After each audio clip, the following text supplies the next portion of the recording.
Hey guys, I'm back again.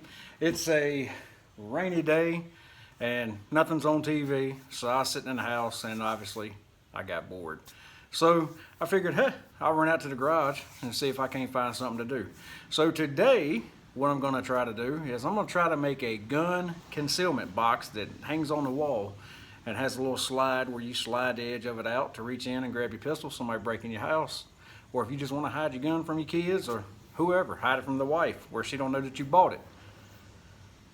Not that I'm speaking from experience. But anyhow, I'm bored. I'm gonna try to do this and I'm gonna bring y'all along with me. So stay tuned and we'll see what we can do with it.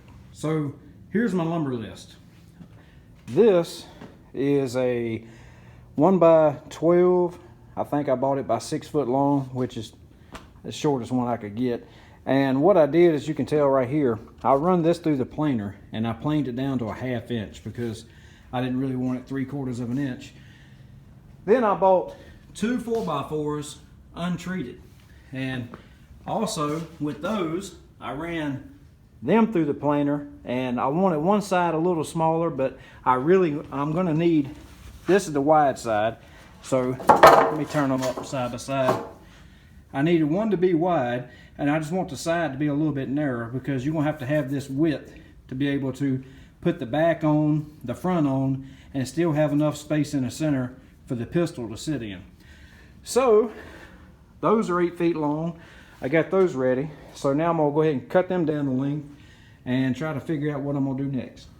All right, here's a quick tip. Some people may know, or you may know, or may not. But if I help one person out there, then it'd be worth my time of doing this.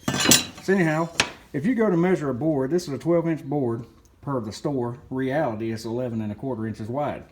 Either way, my speed square doesn't reach the other side. So basically, you go ahead and draw your line. Just take the square, put it on the other side of the board, and what I do is I hold my pencil on the line. I can't do this holding the camera. Then I move this square till it touches my pencil so I know the line is exactly right. And then I go ahead and draw it on the other end. So basically, if you're using a miter saw, it doesn't matter because all you gotta do is put a mark down there and put the blade on the mark and cut away. But if you happen to use a jigsaw or a circular saw to where you wanna follow the line, that may help you. So anyhow, there it is. All right, here's another quick tip. I'm gonna use a scrap piece of wood because I don't want to screw up my good stuff. So anyhow, basically, this is a 12-inch slide miter saw. So as you can see, my blade will cut this length right here. So this is 12 inches. But if you have a 10-inch, of course, or a shorter one, and you're lacking just that little bit on the end of it reaching, what you could do, of course, you can make the cut, flip the board over, line everything up, and then cut it again. But if you're just a little bit from making it, like about right here, basically all you gotta do is you bring the saw down, you cut it, you take the board, which you gotta be careful doing it, but you take the board and just lift it a little bit, and as you lift it, it'll reach up into the blade and cut the rest of it like this.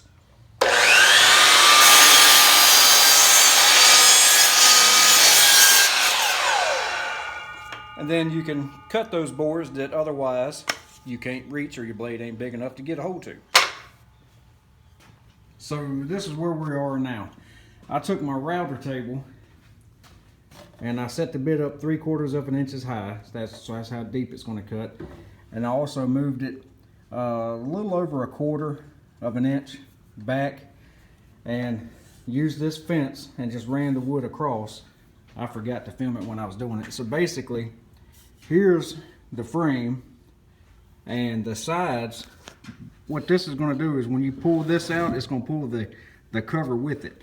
So I didn't route end to end on this because it didn't need to be. I'm going to put glue in here and put the sheet of 1/4 inch plywood in there, and I'm using a 1/4 inch bit, by the way, and that's what's going to hold that in there. I may throw a couple brads just for security in here, just to be safe.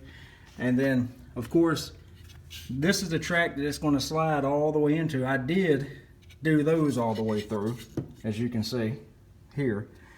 Now basically that piece of 1/4 inch plywood, when I push it in, it's going to ride this track all the way in, and then it's going to nest down in here in this other end, which is just like the first one I showed you.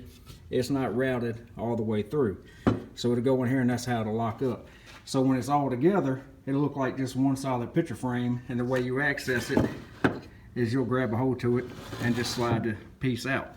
So kind of probably don't make sense now, but I'll go ahead and cut the plywood down that I have and then get it down to size, and then hopefully it'll make sense in a second. So here, make sure I get that on. Here's the sheet of plywood, 1/4 inch, and here's the groove. So basically what I was talking about is this. I'm gonna put glue in here, but I'm not just yet. I'm gonna make sure it fits. That's gonna sit in here just like this, and then the whole piece, which bear with me for a minute because I haven't even test fitted, the whole piece will slide just like this. And make sure I get this end down here lined up.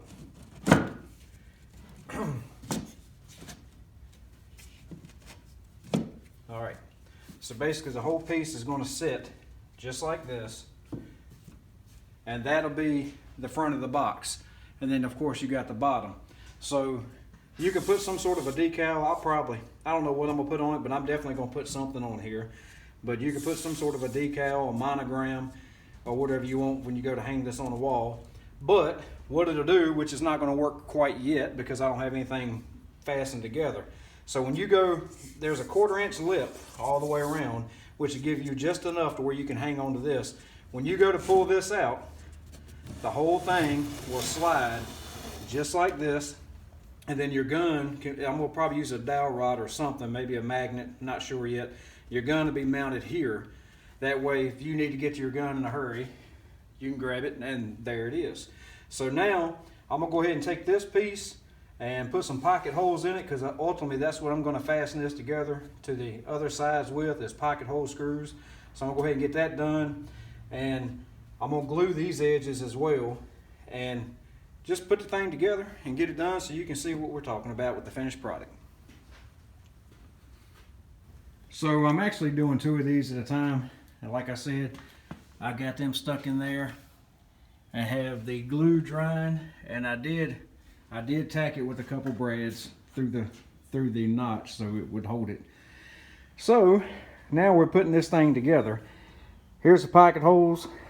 The easiest way I could figure out to do it was take a clamp and put it on each side and squeeze it together. That way I can drive the pocket holes down in there, and it'll help hold it still for me since this piece sticks out so far.